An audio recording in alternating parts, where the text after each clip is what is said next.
күнүлүк MC коиндарды биз 1 миллион долларга жеткизебиз. Дал ушундай видеолор WhatsApp жана Telegram тайпаларда желдей тарап жатат.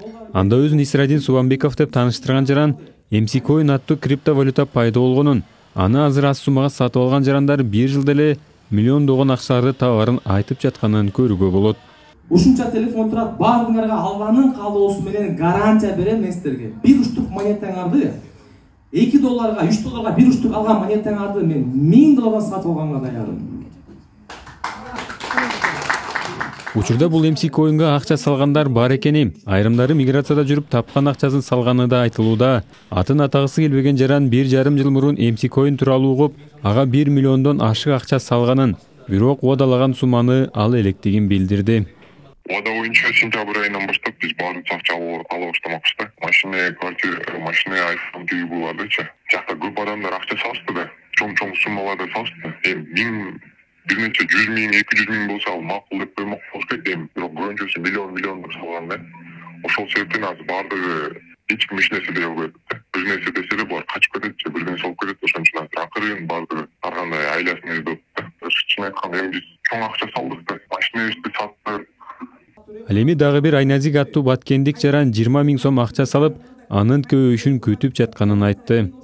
Мен 21 декабрда салдым, ноябрда салдым. 10 миңден. Бизге ошо монета салып берди да. Ишке кирет, ошол күчүгө кирет, акчалай иштете бересиң айтты. Мен 60 монета алгам. Ошол 3 миллион 600га чыкканда 1 монета 1000 долларга чыгат деди. Деген менен мамлекеттик финанс рыногун көзөмөл кылуу жана тескөө кызматы MC Coin аттуу криптоактив Кыргызстанда расмий каттоодон өтпөгөнүн, алардын ишмердүүлүгү мыйзамсыз экенин белгиледи. Они хотели узаконить тот виртуальный актив под названием. Алар MCN Coin аттуу криптоактивди мыйзамдаштоону каалашкан. Бирок ага чейин эле ачык элге сунуштап аталган виртуалдуу активди сатып башташкан. Мыйзам талаптарына ылайык алар биринчи фин көзөмөл кызматынан каттоодон өтүп, элге ачык сунуштардан мурун бизге ал кагазын көрсөтүшү керек болчу. Ал жерде эмиссиянын көлөмүн, аталышын, номиналдык наркын, жалпы суммасын, жарыялоо датасын, аяктаган датасы сыяктуу юридикалык процесстердин баарын аяктагандан кийин ишке ашырып элге сатууга укугу бар эле. Бирок Бирик Туран компаниясы андай кылган жок.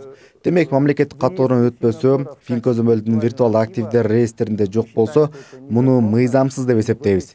Ушуларга таянып биз Ички иштер министрлигине мыйзам чегинде чара көрүүнү суранып, кат менен кайрылганбыз. Министерство внутренних дел для принятия соответствующих мер в соответствии с законодательством. Бирок токен ээлери MC Coin коомдук бирикмесинин жетекчиси Нурбүбү Кененбаевдин айтымында, алар фин көзөмөл кызматына 5 жолу кайрылып, каттатуу аракетинен майнап чыккан эмес. Мындан улам алар эл аралык нормаларга таянып иш алып барып жатканын айтып жатат. Бүгүнкү келечекти карап туруп, бул балдар гарантияны кантип берип атат? Блокчейн менен берип атат. Анан ар кайсы эл аралык партнерлор менен түзүлүп, алдын ала келишимдер түзүлүп, анан кол коюу алдында турушат. Булар ошо менен берет гарантияны. Эгер биз мунун ичинде жүрбөсөк, бул балдар мунун ичинде жүрбөй эле кайсы бирөөнүн иштеп чыккан токенди гарантия берип аткан жок да булар.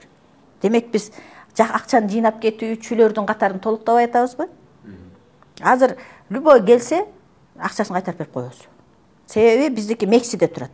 Криптовалюта тармагында Адис Жолдубек Абдысаттаров ар кандай криптовалюталарды сатып алуунун жолдорун, тобокелдиктерин түшүндүрүп келет.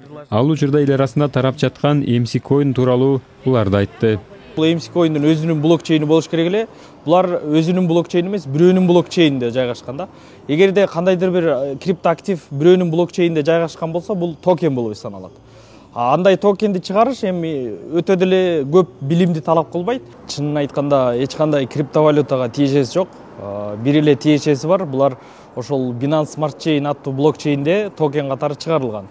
Андан башка эч кандай тиешеси жок. Бул жерде көбүнчөсү булардын иштеген иши кадимки эле финансовый пирамида болуп эсептелет. Жыл башында Улуттук банктын төрагасы Мелис Тургунбаев криптовалюталар менен байланышкан жаңы алдамчылык түрү пайда болгонун айтып, сак болууга чакырган. Максат Кутманбеков, Нурлан Бешабаев, Азаттык, Бишкек.